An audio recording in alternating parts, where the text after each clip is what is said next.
इस कार्यक्रम के पुण्यार्चक हैं वंडर सीमेंट, फर्क नजर आएगा। परम गुरु भक्त परिवार श्रीमती सरोज पारुल पाटनी जी, मुंबई। ओकारम इंदु संयुक्तम नित्यम ध्यायन्ति योगिनः कामदम मोक्षदम चैव ओंकाराय नमो नमः। अविरल शब्द गणौग प्रक्षालित सकल भूतल कलंका मुनिवीर पार्षद तीर्था सरस्वती रत्नोद्धरितम् अज्ञान तिमिरांधानां ज्ञानांजन शलाकया चक्षुरुन्मीलितं येन तस्मै श्री गुरुवे नमः। परम गुरुभ्यो नमः। परंपराचार्य गुरुभ्यो नमः।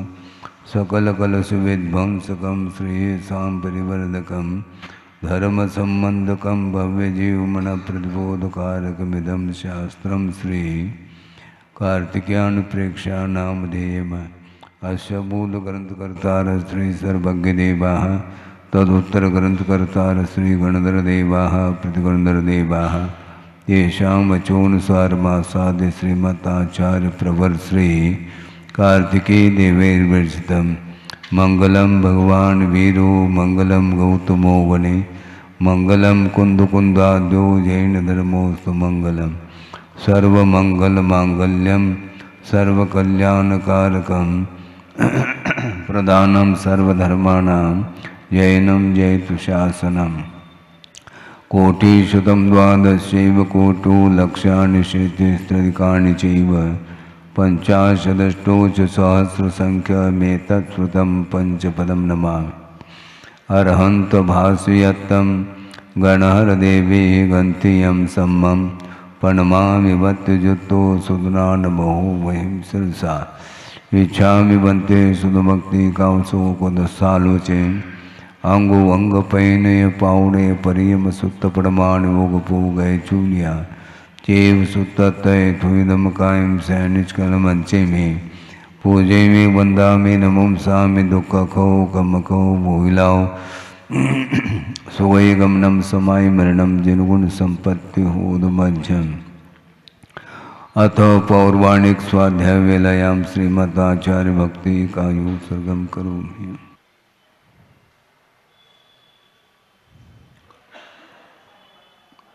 श्रुत जलधि पारगेभ्य स्वपरमत विभावना पटुमतिभ्य सुचरित तपूर्ण देभ्यो नमो गुरुभ्यो गुण गुरुभ्य।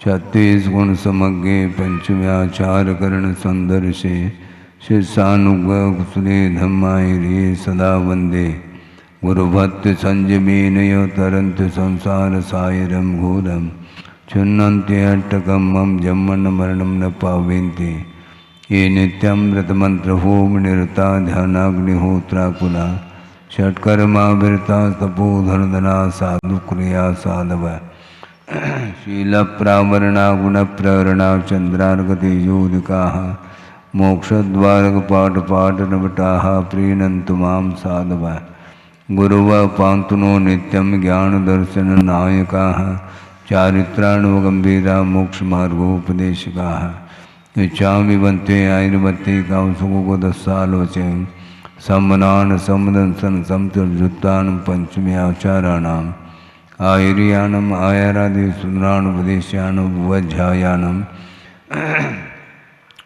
तिरयन गुणपालयानम सौसानम सैनिचकलमंचे में पूजे में वंदा में नमम सा में दुख खो कमको भोइलाओ सुगय गमनम समाय मरणम जिनगुण संपत्ति होदमध्यम तिहुवन तुल्यम देवम वंदिता तिहुवनिंद परिपूज्यम वोचम अनुपेहावो भवी जनानंद जननी वो।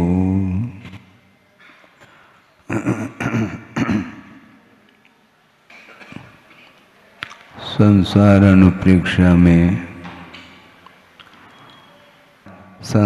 अनुप्रेक्षा में नरक गति का वर्णन किया।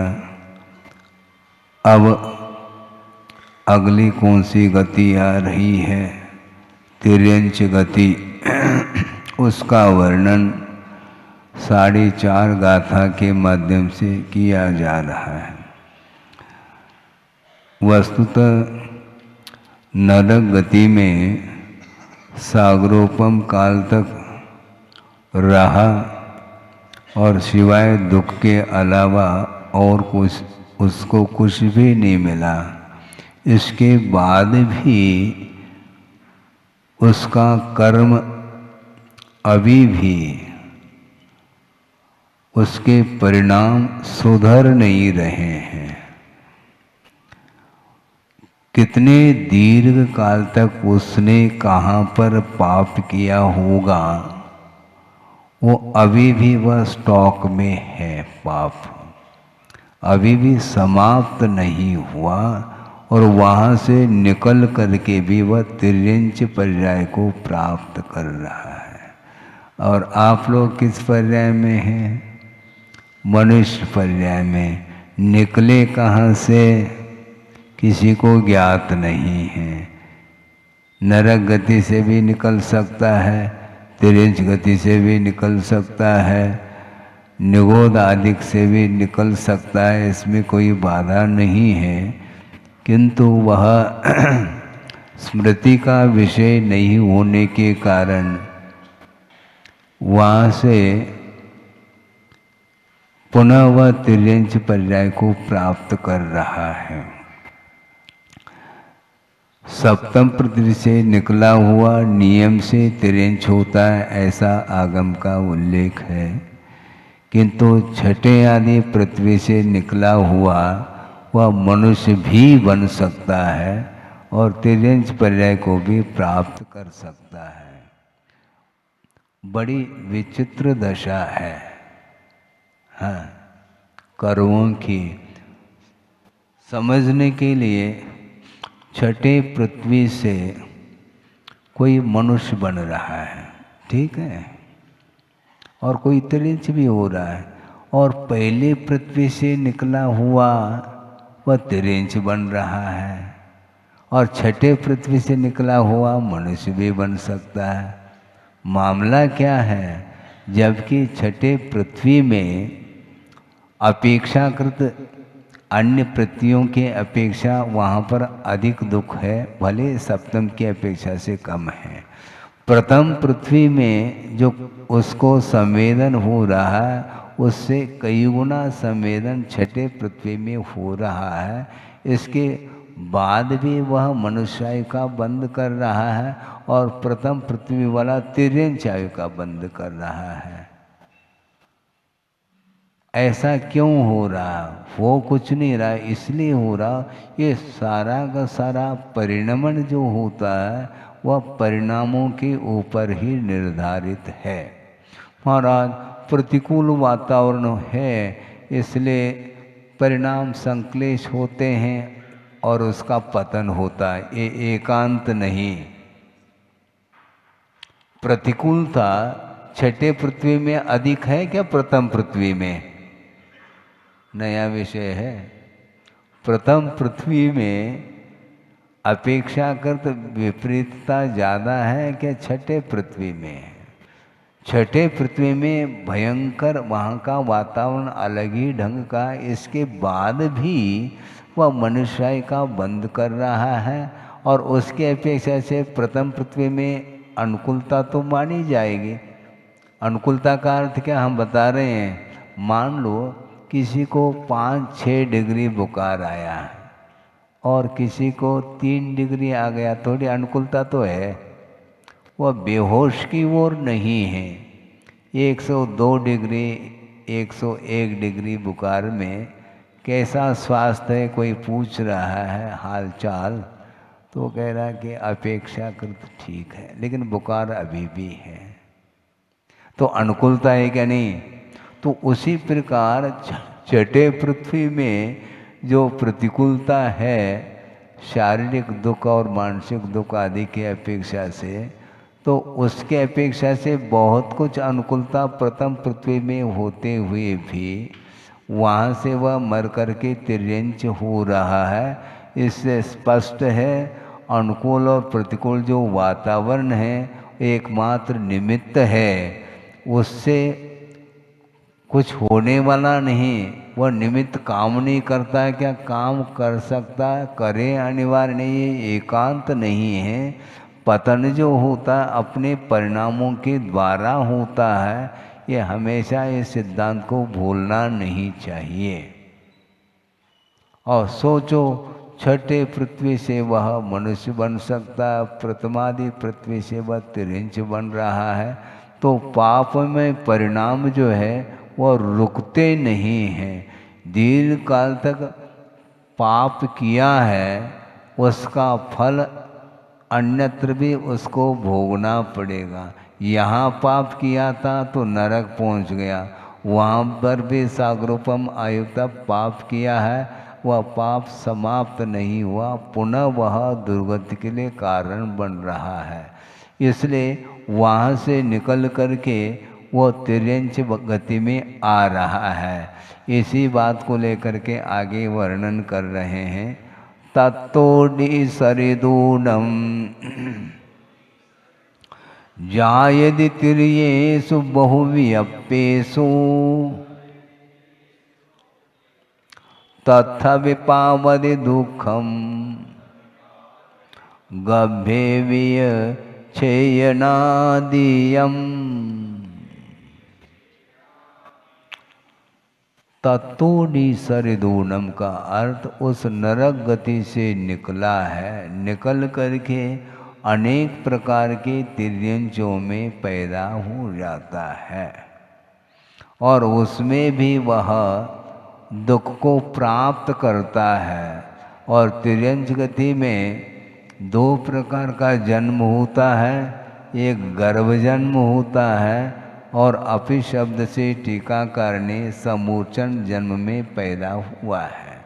और इस प्रकार के गर्भ जन्म और समूर्चन जन्म रूप तिर्यंच पर्याय में छेदन आदि रूप व दुख का अनुभव करता अथवा उसको प्राप्त करता है। कारण से बचने के लिए आचार्यों ने कहा है, हम फल से बचना चाहते हैं, किंतु उस फल का जो कारण है उससे कोई भी बचना नहीं चाह रहा है। बड़ी विडंबना है। और कारण से न बचो और कार्य से बच सकोगे क्या? दुख का जो फल है वह बिना बंध के वह दुख का विपाक संभव नहीं है। बंद किया है किसने? मन के द्वारा ही बंद हो रहा है। जहाँ पर मन नहीं है वहाँ पर भी कर्म बंद की व्यवस्था चल रही है। अबुद्धिपूर्वक उसकी ज़्यादा हम चर्चा नहीं करना चाहते, क्योंकि विशिष्ट संक्लेश परिणाम के लिए मन की बड़ी आवश्यकता है, और उस मन के माध्यम से वह दुर्गति का बंद कर लेता है। कषाय दहनोद्दीप्तम विषयैर्व्याकुलीकृतम।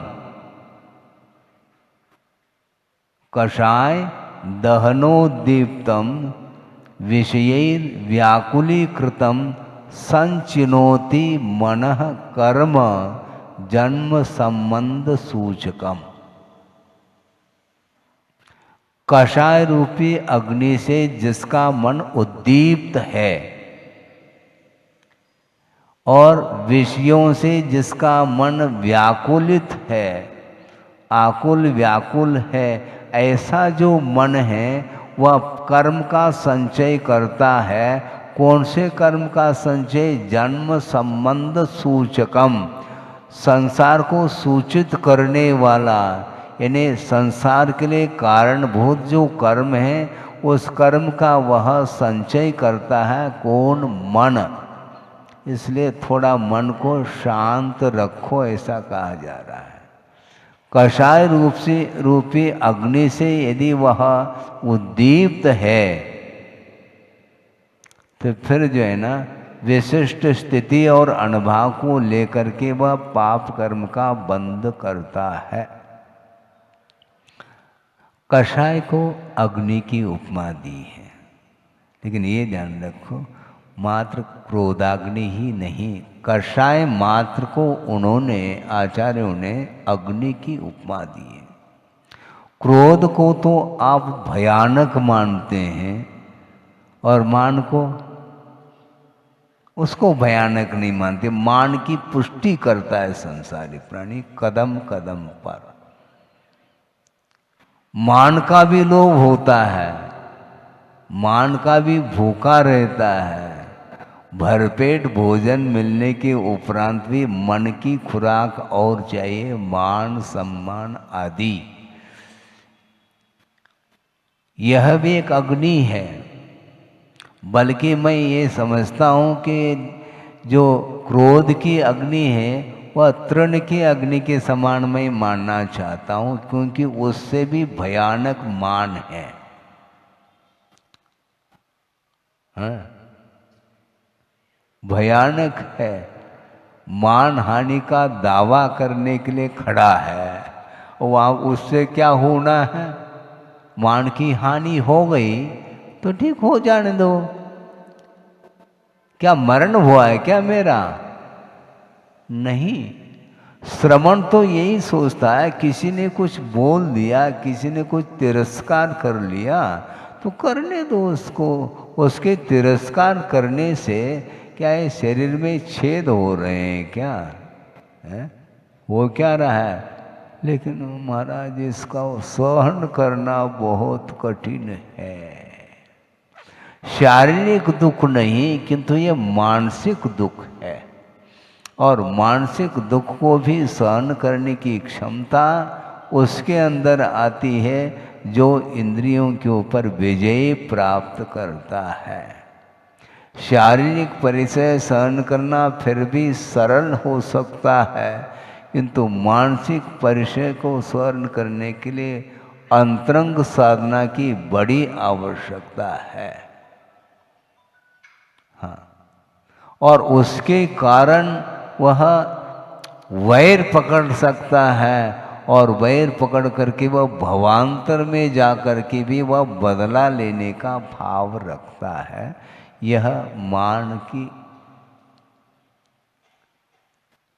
तासीर है, ये मान का कार्य इस प्रकार। इसलिए कषाय मात्र को पाप कहा है।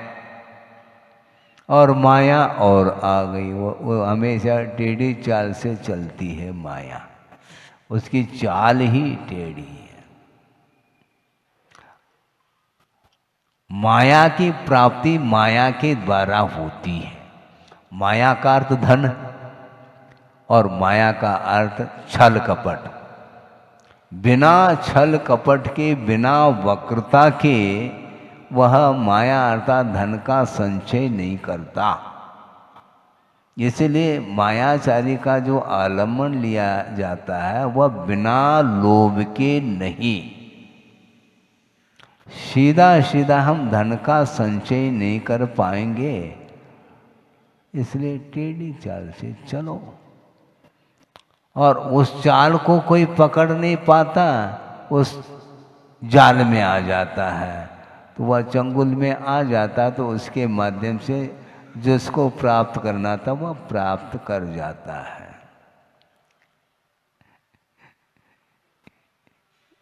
शायद ये कोई उक्ति होगी कि जो सीधे पेड़ होते हैं,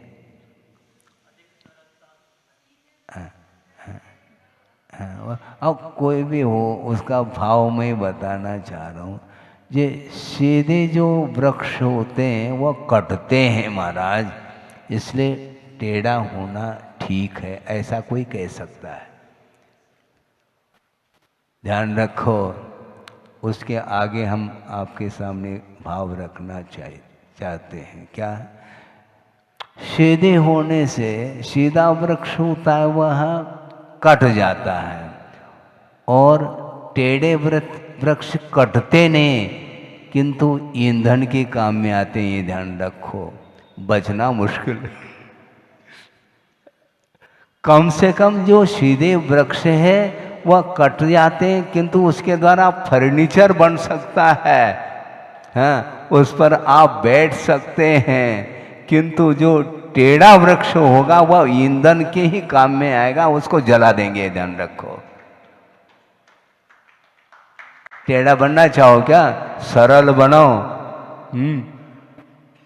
सरल बनेंगे तो अच्छा रहेगा। राउंड टेबल भी बन सकता है, पर अनेक प्रकार के फर्नीचर बन सकते हैं, कुर्सी चेयर वगैरह उसमें आराम कर सकते हैं। सीधा बनना अच्छा है, सरल होना बहुत अच्छा है, किंतु वक्रता के माध्यम से यह कषाय बहुत भयानक है। और वह वक्रता का आलम्बन जो लेता है उसके अंदर गृद्धता है, आसक्ति है।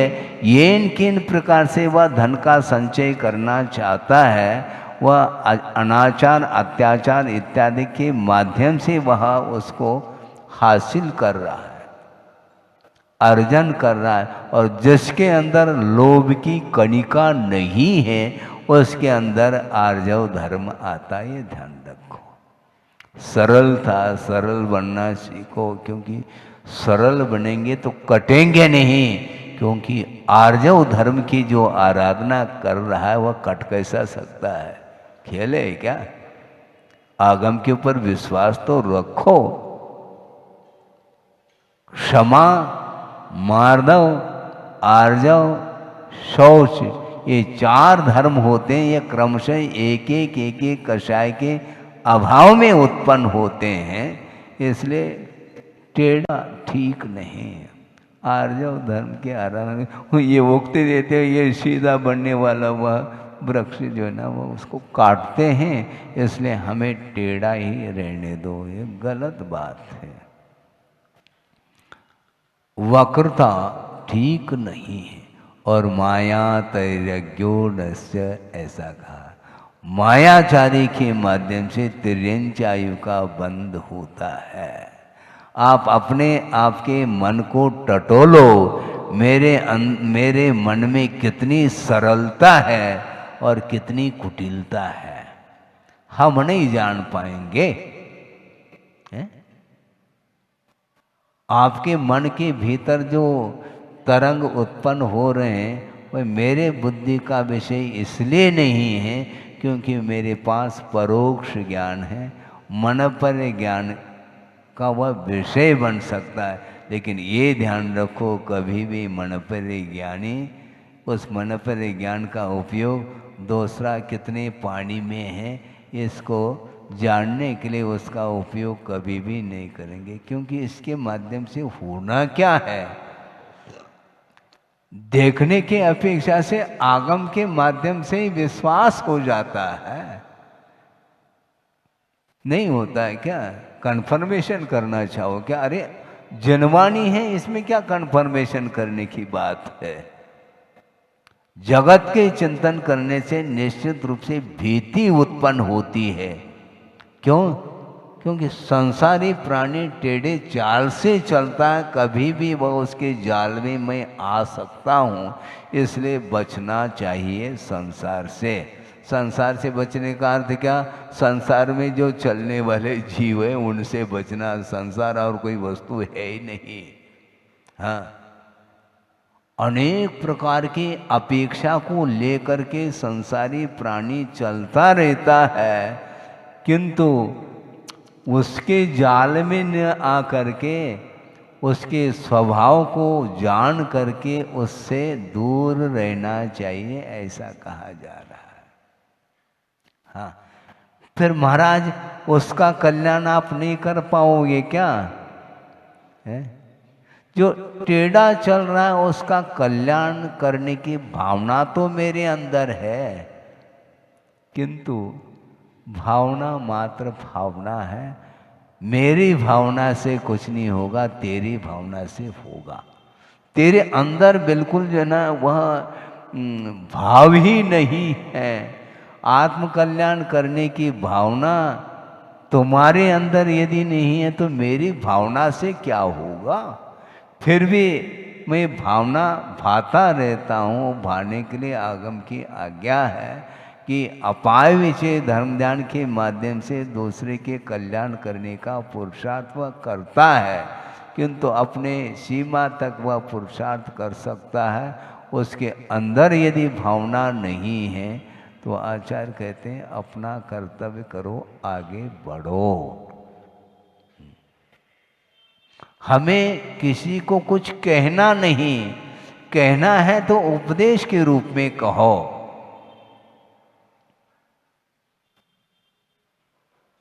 छड़ाला की पंक्ति आपको आती है? छड़ाला तो पूरा कंठस्थ है महाराज। आज इस प्रसंग के अनुरूप बोलो ना, फिर क्या बोलते हैं आप? अरे वो तो सब ठीक है, हम किसी को कुछ कहना नहीं चाहेंगे।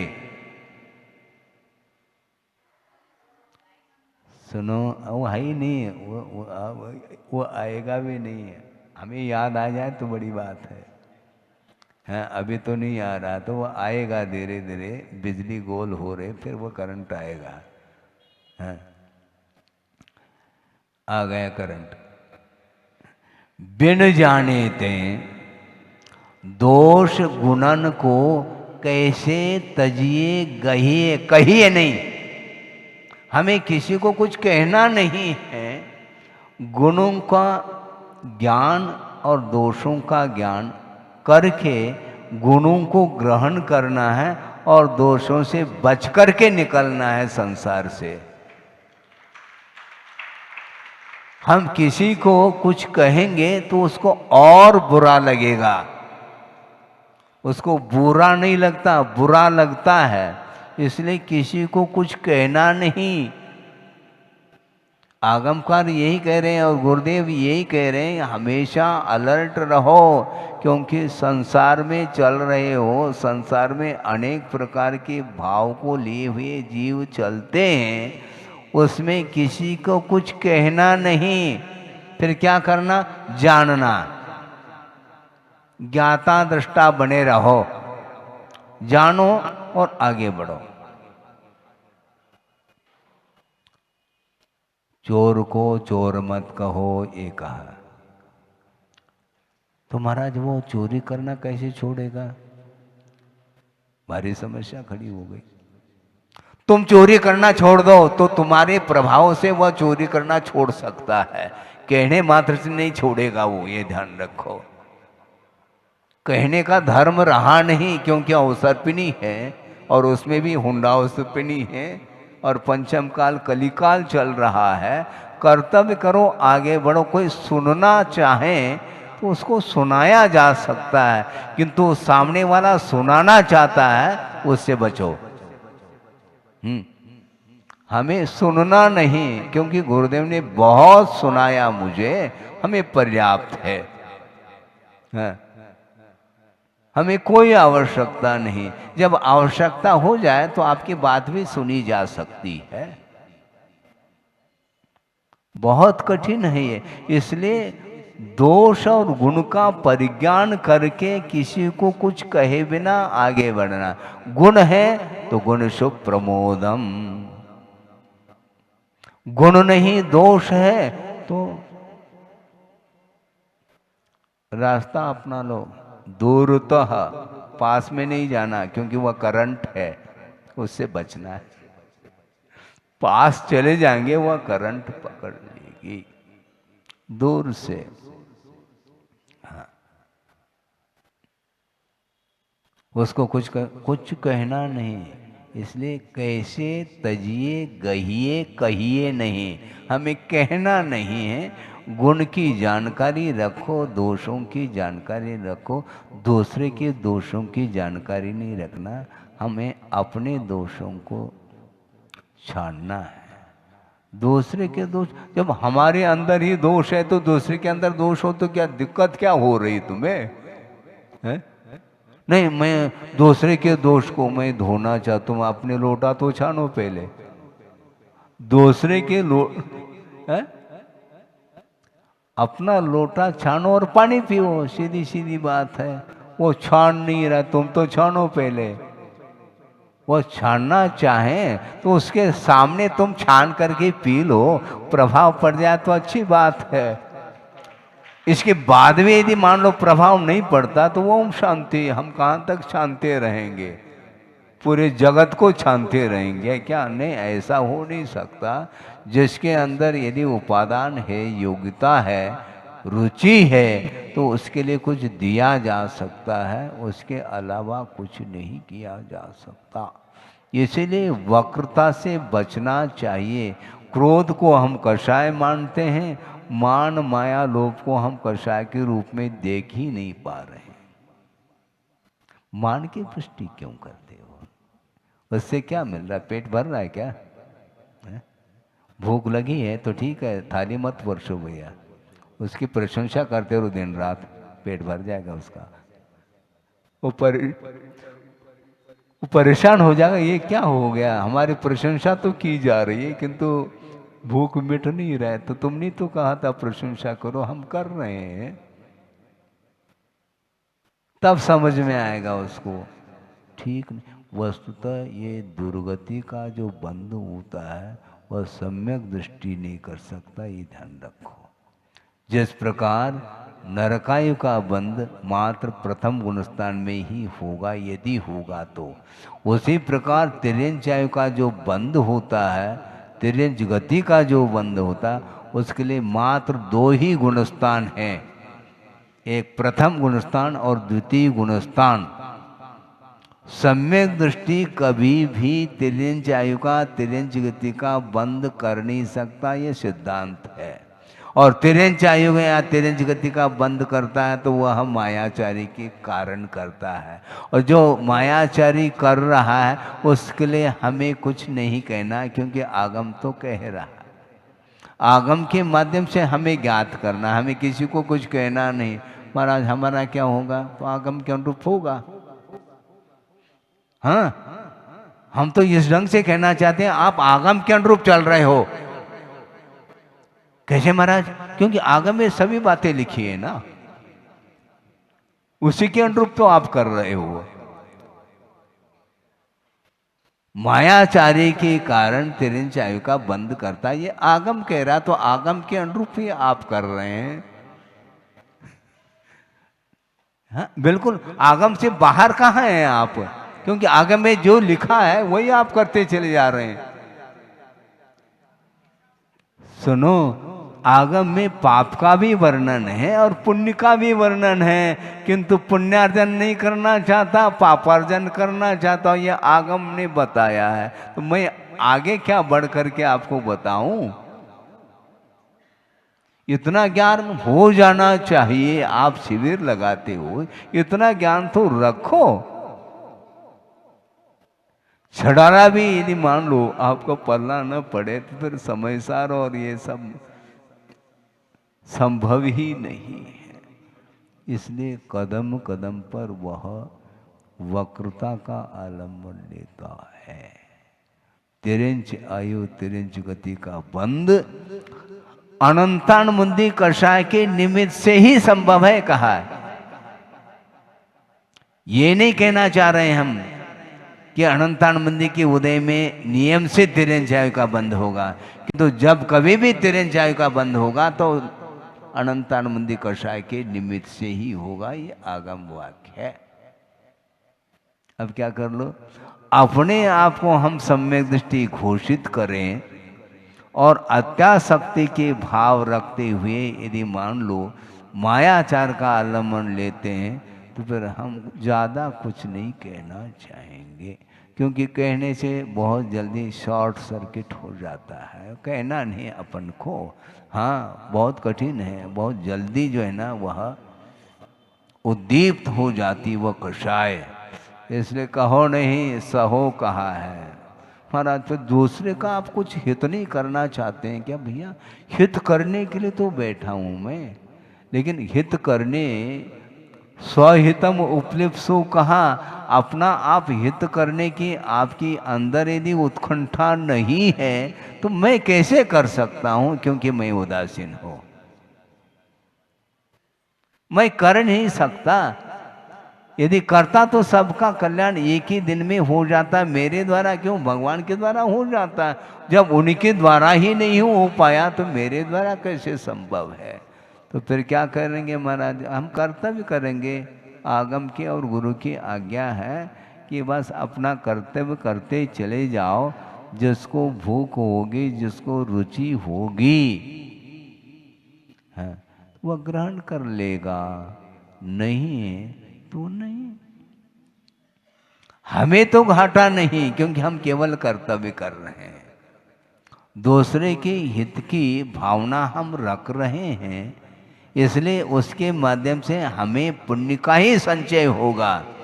और सामने वाला ग्रहण नहीं कर रहा है और उसको अनादर की दृष्टि से देख रहा है, कुछ कर रहा है, तो उसका वो, मेरा क्या उसमें हाथ? कुछ भी नहीं। इसलिए कषाय दहनो दीप्तम विषयेर व्याकुलीकृतम। पंचेंद्रिय के विषयों से जिसका मन निरंतर व्याकुलित है, वह कभी भी पुण्य का संचय नहीं कर सकता। ये इससे बढ़कर के और कौन सा सरल व्याख्यान जो आगमकारों ने किया है। इसके बाद भी यदि श्रद्धान नहीं होता है तो हम क्या कर सकते हैं? हम कर क्या सकते हैं? इसीलिए गुणी को देख करके मन प्रफुल्लित होता है स्वाभाविक रूप से, किंतु जिसके अंदर गुण नहीं है उसके कल्याण की भावना की जा सकती है, करना चाहिए। किंतु जो विपरीत ही चलना चाहता है और चल रहा है, उसके प्रति माध्यस्थ भाव रखने के लिए कहा, क्योंकि वह माध्यस्थ भाव का ही पात्र है। क्योंकि चार ही तो पात्र है, पांचवा कौन सा पात्र है? चार पात्र हैं। गुणी, उसके प्रति प्रमोद भाव। जो दुखी है उसके प्रति कारुण्य भाव। प्राणी मात्र के प्रति मैत्री भाव। और जो विपरीत वृत्ति वाला है, अपने स्वभाव को छोड़ना नहीं चाहता, तो उसके अंदर बहुत कषाय चरम सीमा तक पहुंच रही है। उसके प्रति माध्यस्थ भाव रखना, उस माध्यस्थ भाव के माध्यम से ही उसका कल्याण हो सकता है। माध्यस्थ भाव का अर्थ द्वेष भाव नहीं। क्या? माध्यस्थ भाव का अर्थ द्वेष भाव नहीं, समर्थन नहीं। बस माध्यस्थ का अर्थ समर्थन नहीं, विरोध नहीं। हमारा गुरुदेव ने हाई को दिया, पढ़ा आपने?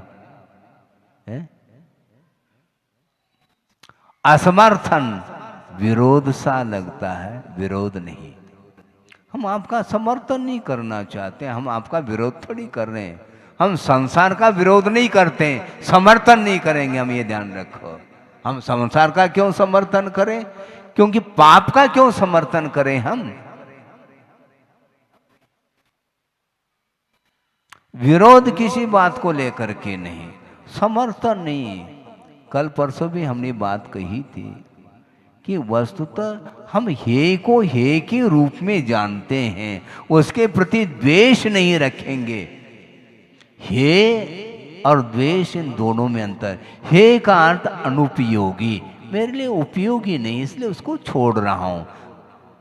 छोड़ने योग्य जो पदार्थ है उसको हे कहा। क्या छोड़ने योग्य है?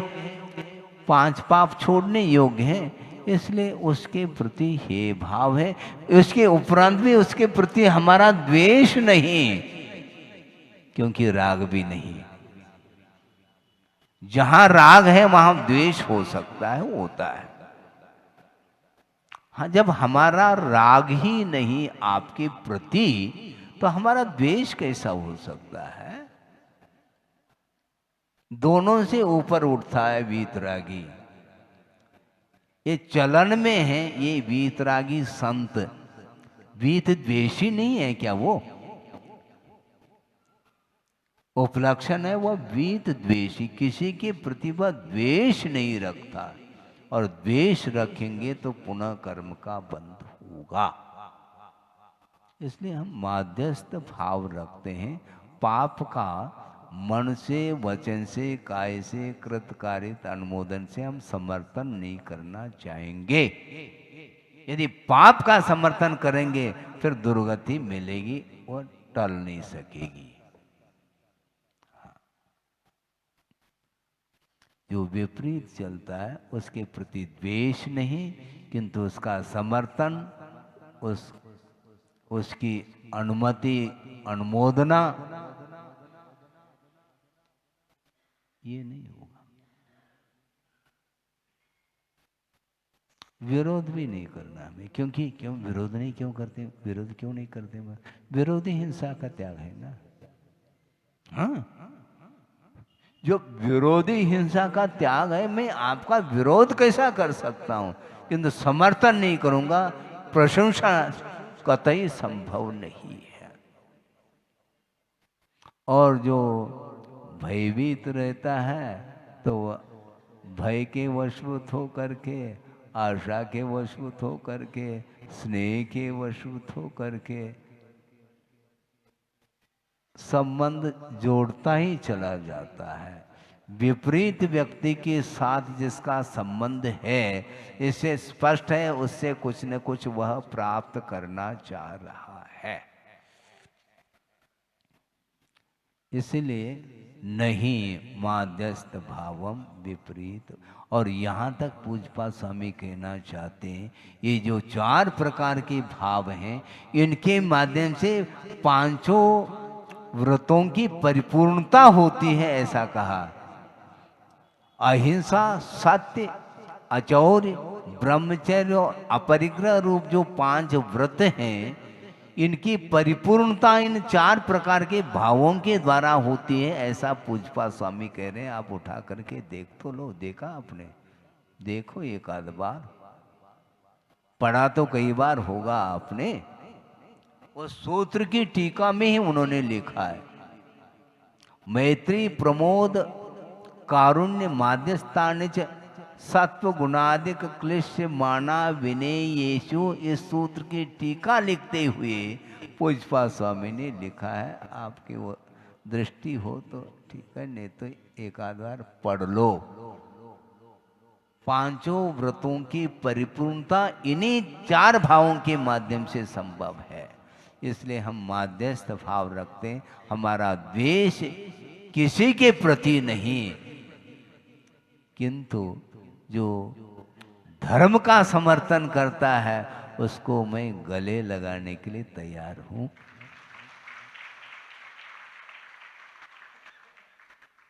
गले लगाने का अर्थ क्या है? प्रमोद भाव, धर्मानुराग इसी को बोलते हैं। जो धर्म की आराधना अपनी शक्ति के अनुरूप कर रहा है तो वह धर्म का समर्थक है। तो उसका मैं समर्थन नहीं करूं तो किसका करूं? समझ में आ रहा है कि नहीं? इसी को बोलते हैं मोटिवेट। मोटिवेट का अर्थ क्या होता है? खाली प्रशंसा नहीं, किंतु समर्थन धर्म का किया जा रहा है। आप धर्म की उपासना कर रहे हो तो निश्चित रूप से उसका मैं समर्थन करूंगा। और जो धर्म की उपासना न करके वह, अब क्या किन शब्दों में कहें, धर्म की उपासना करना नहीं चाहता, उसकी ओर रुचि नहीं है, तो हम उसके लिए क्या कह सकते हैं? कुछ नहीं। माध्यस्थ उसके प्रति, उसकी निंदा परोक्ष में भी नहीं करेंगे। सामने तो करना ही नहीं हमें, परोक्ष में भी पापी की निंदा नहीं करेंगे, न पाप का समर्थन करेंगे। सुन रहे हैं कि नहीं? पापी की निंदा न हम प्रत्यक्ष करेंगे न परोक्ष में, और उसका समर्थन भी नहीं करेंगे, न प्रत्यक्ष में न परोक्ष में। इसी का नाम माध्यस्थ है। तटस्थ है। तटस्थ का अर्थ क्या होता है? हम अपने तट को छोड़ करके दूसरे तट तक नहीं जाएंगे, क्योंकि 2 तट हैं संसार के। 2 तट हैं। एक तो पुण्य और एक पाप। पाप के तट तक हम नहीं जाना चाहेंगे, हम तटस्थ हैं। तटे तिष्ठति इति तटस्थः, जो तट में ठहरा हुआ है, दूसरे के तट तक नहीं जाना चाहता, क्योंकि भवदधि तट तक हमें जाना है। और ले चलो करुणा कर दिन राज, ऐसा गुरुदेव कह रहे हैं। तो हमें करना क्या है? कुछ नहीं करना। पापमय परिणामों से जो अपने आप को ऊपर उठाने का प्रयास कर रहा है, उसके माध्यम से ही वह संसार को पार कर सकता है। भव समुद्र से पार अपने आप को ले जाना चाहो तो निश्चित रूप से पाप का साथ नहीं दो। महाराज फिर तो हम दुकान तो खोल रखा है, इसमें पाप तो हो रहा है? तिर्यंच पर्याय मिले क्यों? पाप का परिणाम। नरगति क्यों मिल जाती? वह भी पाप का परिणाम। और मनुष्य गति में भी कुछ निंदनीय कुल आदि जो मिलते हैं, वह भी पाप का ही परिणाम है, क्योंकि सम्यक दृष्टि इनमें उत्पन्न नहीं होता। ये आगम का उल्लेख है। प्रथम नरक बिन षठ भू ज्योतिष वान भवन षंड नारी थावर विकल त्रय पशु में नहीं उपजत समकित धारी। प्रथम नरक बिन कहा, क्यों? उसको क्यों छोड़ा? क्योंकि जिसने मिथ्यात्व अवस्था में नरकायु का बंद किया है, फिर बाद में सम्य दर्शन को प्राप्त करके उसको क्षायिक बनाया है, मान लो, तो वह क्षायिक सम्यक दृष्टि अब नरक को तो जाना ही पड़ेगा, क्योंकि आयु कर्म का संक्रमण संभव नहीं है। और मिथ्यात्व दशा में पाप के उदय के कारण परिणाम कलुषित करके वह नरक आयु का बंद किया है, फिर बाद में पश्चाताप करके उसने उस पाप को थोड़ा सा धोने का पुरुषार्थ किया और उसके माध्यम से सम्यक दर्शन प्राप्त करके केवली शुद्ध केवली के सानिध्य में उसको क्षायिक बनाया। अब जाना तो पड़ेगा, इसलिए सम्यक दृष्टि यदि नरक जा भी रहा है, वह क्षायिक सम्यक की अपेक्षा से कहा। इसलिए प्रथम नरक बिन, प्रथम पृथ्वी को छोड़ करके अन्य पृथ्वियों में सम्यक दृष्टि कभी भी सम्यक दर्शन को साथ लेकर के जा नहीं सकता। आयु कर्म का बंद कर लिया, बाद में यदि मान लो क्षोभम सम्यक दर्शन प्राप्त कर लिया, किंतु क्षायी के रूप में परिवर्तित नहीं किया है, तो जाते समय उसका क्षोभम सम्यक दर्शन छूट जाएगा। इसलिए षठ भू यानी 6 पृथ्वियों में उत्पन्न नहीं हो सकता सम्यक दृष्टि। और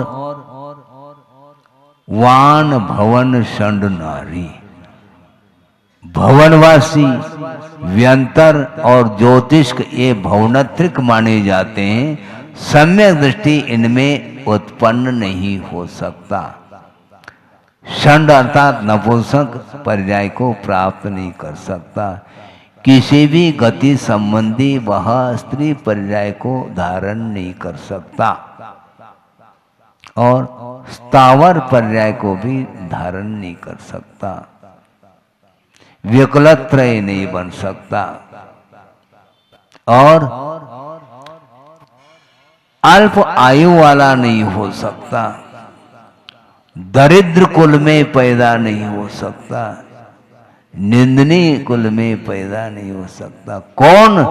अविरत सम्यक दृष्टि भी क्यों न हो, उसने अनुव्रत अथवा महाव्रत अंगीकार नहीं किया है, इसके उपरांत भी यदि उसके पास सम्यक दर्शन विद्यमान है, तो इस प्रकार के पर्याय को वो प्राप्त नहीं कर सकता। और जो तिर्यंच गति को प्राप्त हुआ है, वह मिथ्यात्व के साथ बंद किया है, फिर बाद में उत्पन्न हो रहा है। ये स्थिति है।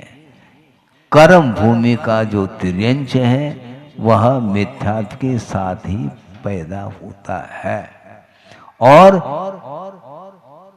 मिथ्यात्व के साथ यदि मान लो किसी ने तिर्यंच आयु का बंद कर लिया, फिर बाद में यदि मान लो क्षायिक सम्यक को प्राप्त करता है तो वह भोग भूमि का तिर्यंच होता है। इसी प्रकार जो मनुष्य है मिथ्या दृष्टि है और वह मनुष्य आयु का बंद कर लिया मान लो, और फिर बाद में सम्य दर्शन क्षायिक बना लेता है तो भोग भूमि का मनुष्य बनता है। इसीलिए अन्य के लिए कोई भी रास्ता नहीं।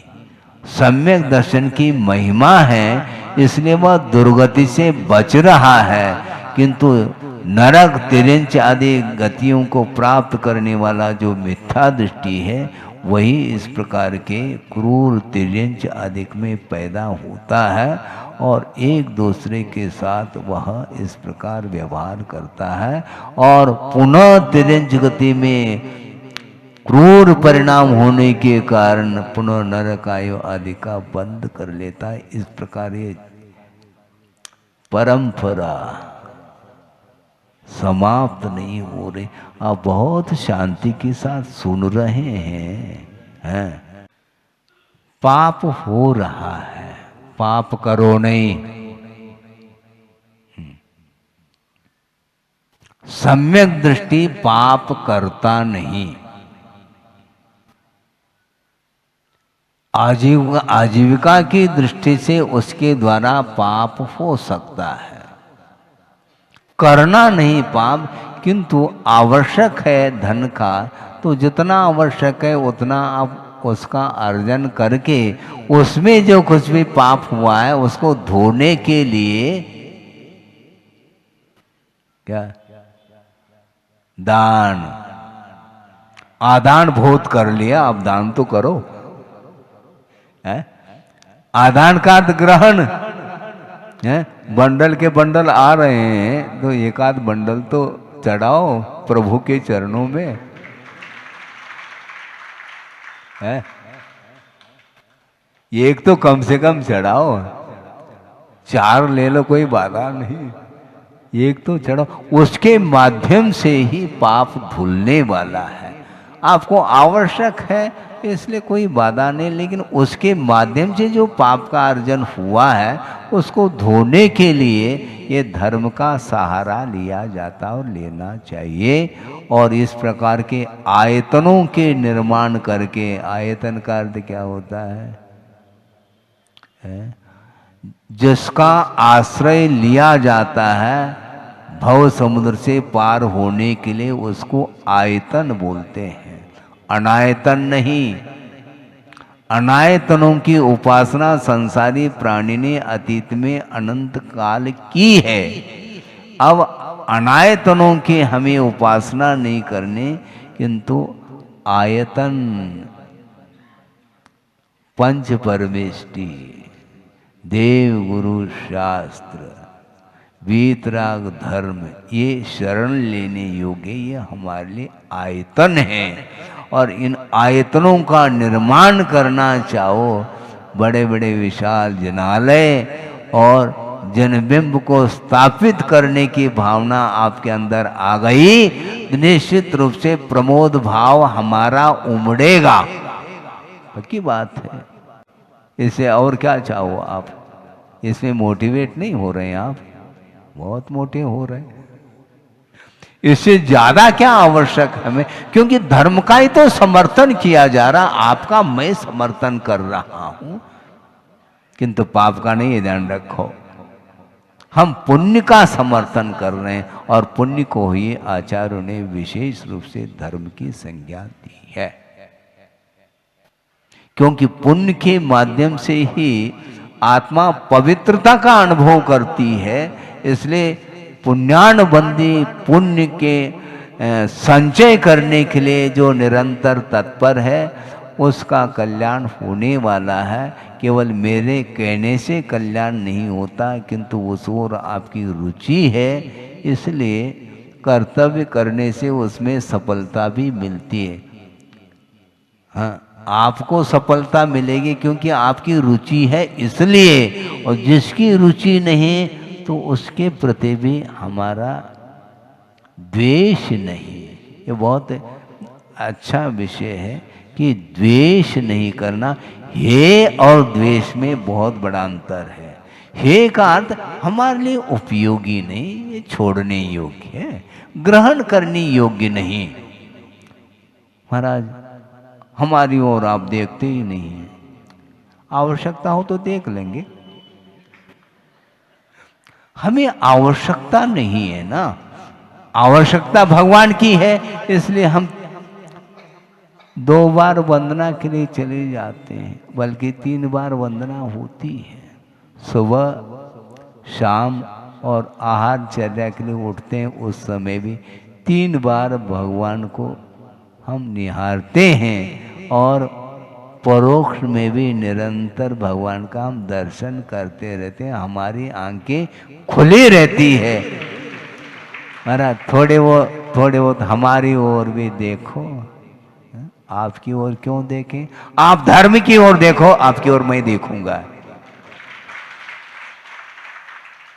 और आप धर्म से पीठ फेरोगे तो हम पीठ तो नहीं फेरेंगे, किंतु आंख को बंद करेंगे।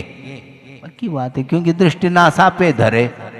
जब भगवानी नासा पर वह उनकी आंखें टिकी हैं, तो हम क्यों दूसरे को देखें? दूसरे को देखें तो प्रमोद भाव के साथ देखें, नहीं है तो माध्यस्थ भाव के माध्यम से हमारा काम चलता। बहुत अच्छी बात कही है मार्की की बात। ये 5 जो व्रत है उसकी परिपूर्णता इन 4 भावों के माध्यम से होती है। इसलिए माध्यस्थ भाव का अर्थ द्वेष नहीं। हाँ, ये बात समझ में आ गई। द्वेष नहीं, क्योंकि वो हमारे लिए इष्ट नहीं है। इष्ट क्या है? पंच परमेष्टि। वहां पर भी इष्टि शब्द जुड़ा हुआ है, सुन रहे कि नहीं? पंच परमेष्टि, परम इष्ट है वो, बाकी इष्ट नहीं है, अनिष्ट है ऐसा हम कहना नहीं चाहेंगे, क्योंकि उसमें द्वेष आ सकता है। लेकिन बचेंगे जरूर है, क्योंकि इष्ट की सिद्धि में हमें अनिष्ट से बचना ही तो है, और बचना दुष्टता नहीं, ये कहा है गुरुदेव ने। इसलिए आपको हम नहीं देख रहे हैं, इसका अर्थ हम आपसे नाराज हैं, ये समझना गलत है। एक आपका अनुमान है ये, और अनुमान लगभग गलत निकलता है।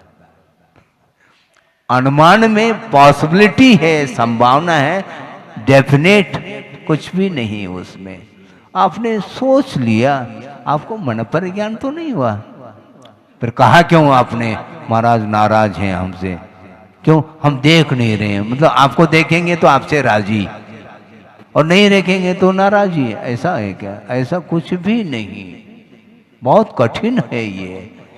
हमेशा संसारी प्राणी अपने अनुरूप ही अर्थ निकालता है, उसकी आदत है, उसकी प्रकृति है। इसलिए उसकी प्रकृति मान करके हम साइड से निकल जाते हैं, क्योंकि गुणों को देख करके गला लगाओ और गुण नहीं है तो हमें प्रयोजन नहीं है, क्योंकि उससे बचने के लिए कहा है। आगमकारों ने कहा तो हम बच रहे हैं, हम दोष थोड़ी कर रहे हैं। बिल्कुल बचो, इसलिए स्वाध्याय से नहीं बचना। हाँ, स्वाध्याय तो हो गया 1 घंटा, तो बहुत ये एक गाथा को आपको निरंतर चिंतन मनन करना चाहिए, और उसके माध्यम से ही दूसरे को दोष नहीं देते हुए अपने किए हुए जो दोष हैं उनका परिमार्जन करने के लिए निरंतर हम पुरुषार्थ करेंगे, तो निश्चित रूप से आत्मा का हित हो सकता है, हो इस पवित्र भावना के साथ। बोधि समाधि परिणाम शुद्धि स्वात्मोपलब्धि शिव शोक शुद्धि चिंतामणिम चिंतित वस्तुदाने त्वामंद मानस्य ममास्तुति। परम पूजाचार्य गुरुवर श्री विद्यासागर जी मुनि महाराज की जय। इस कार्यक्रम के पुण्यार्चक थे वंडर सीमेंट, फर्क नजर आएगा। परम गुरु भक्त परिवार श्रीमती सरोज पारुल पाटनी जी, मुंबई।